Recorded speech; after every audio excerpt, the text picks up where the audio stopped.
Fear is only ever as large as the image you agree to hold, and tonight I invite you to shrink that towering phantom until it dissolves into the nothingness from which it came. Close your eyes for a moment and contemplate the simple fact that everything you dread is nothing more than a mood attached to a picture in the mind. Notice how the heartbeat quickens when the picture grows vivid, how muscles tense when you lend your attention to its whispered threats. Yet that same picture, yes, that very one can be remade, recolored, recast, because you are the silent projector, the hidden artist, the sovereign imaginer. You have been endowed with the creative faculty that fashions worlds, and the only tyrant over you is the mental scene you allow to stay upon the screen of awareness. Tonight you will seize that projector, adjust the reel, and edit the story until fear finds no role to play. Begin by recognizing the sacred alchemy of feeling. Feeling is the one substance the invisible must draw upon to become visible. Whatever you accept as emotionally real will step out of imagination's womb and clothe itself in facts. Fear survives only because you supply it with the heat of felt conviction. Withdraw that heat and it freezes into silence. Replace it with the warm certainty of courage, and watch how swiftly new events arise to match the inner shift. This is not poetry, it is law. The outer mirrors the inner with mathematical fidelity. Therefore, if you would end fear forever, you must attend not to the shadows on the wall, but to the lantern in your hand. Picture, right now, the brightest scene that contradicts the dread stalking you. If you fear lack, imagine the thrill of surplus. See your bank notification glowing with unexpected abundance. Feel the weight of gratitude in your chest. Hear your own laughter at the simplicity of it all. If you fear illness, imagine the lightness of perfect health. Feel vigor race through your veins. Taste fresh air, as if for the first time. Watch yourself striding effortlessly up a hill. If you fear rejection, visualize the warmth of unanimous welcome. Hear the applause of friends. Feel arms around your shoulders. Sense the quiet confidence of being wanted. Hold that scene, breathe into it, and most crucial of all, surrender to the feeling that it is already accomplished. Do not force it. Simply receive it as a child receives sunlight, unquestioning, open, delighted. Now comes the delicate art of persistence.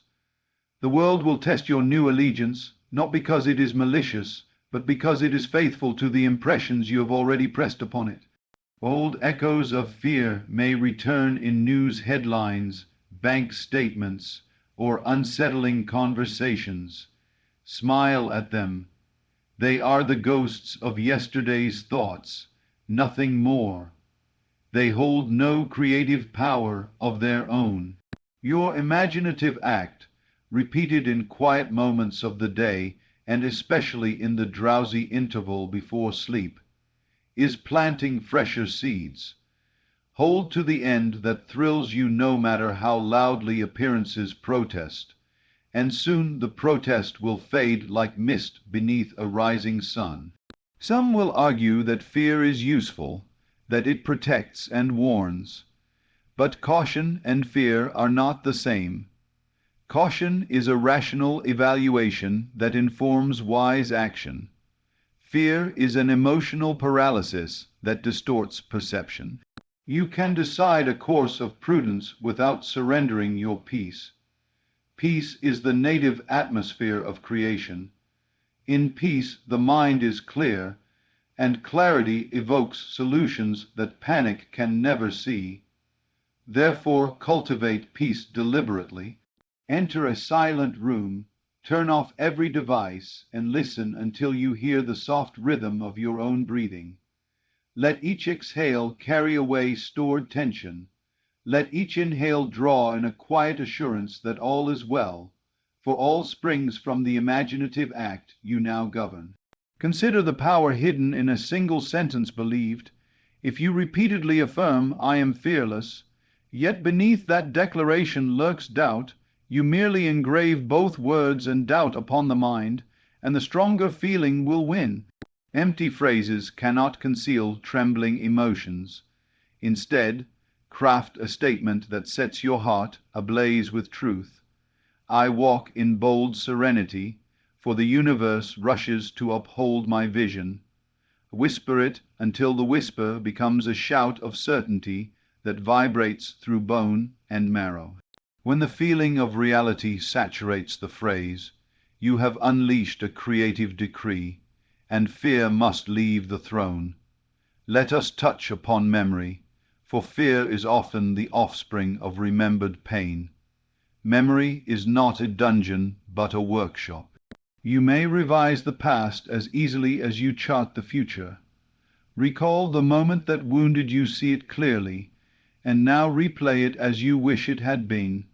Hear different words spoken, feel a different outcome unfolding, watch yourself responding with poise and mastery. Relive the scene until the new version feels truer than the old.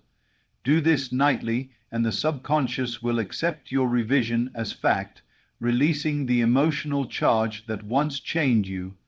The world outside will then conspire to show evidence of your inner emancipation. Next, employ the subtle but mighty gesture of thanksgiving. Gratitude is faith in motion. It announces possession before possession is visible. Each time you sense fear approaching, pause and give thanks for the very opposite condition. Thank life for courage not yet apparent to the eye, wealth not yet logged in accounts, health not yet measured by instruments. Your gratitude prophesies fulfillment, and fulfillment hastens to answer the prophecy. In this way, gratitude becomes a sword that severs fear at the root. Realize, too, that you are never alone in this practice. The creative imagination that stirs within is the same intelligence that flings galaxies across the void, arranges the dance of seasons, and choreographs the tides.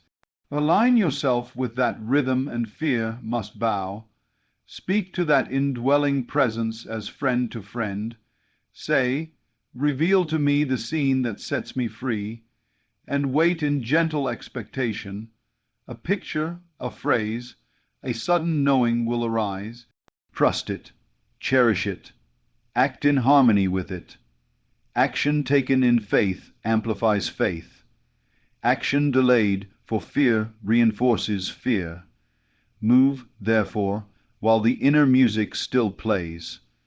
Some may wonder how long this repatterning takes. Time is a servant, not a master. The moment intensity of imagination outweighs the heaviness of doubt, the scales tip and manifestation begins. It may arrive through what men call coincidence, through inspired ideas, or through gradual unfolding, but arrive it must, for law cannot be broken. If days pass and nothing seems to budge, do not despair. Simply return to the workshop of mind and feel the end again. Each session is an investment in compound interest, and reality must pay the dividend. Let us address the fear of death, for it hovers beneath many lesser dreads. Death is only a doorway from one level of awareness to the next. You have passed through countless such doors already, from infancy to youth, from youth to adulthood, shedding identities like garments. When the final doorway opens, you will step through it carrying the only treasure that endures, the quality of consciousness you have cultivated.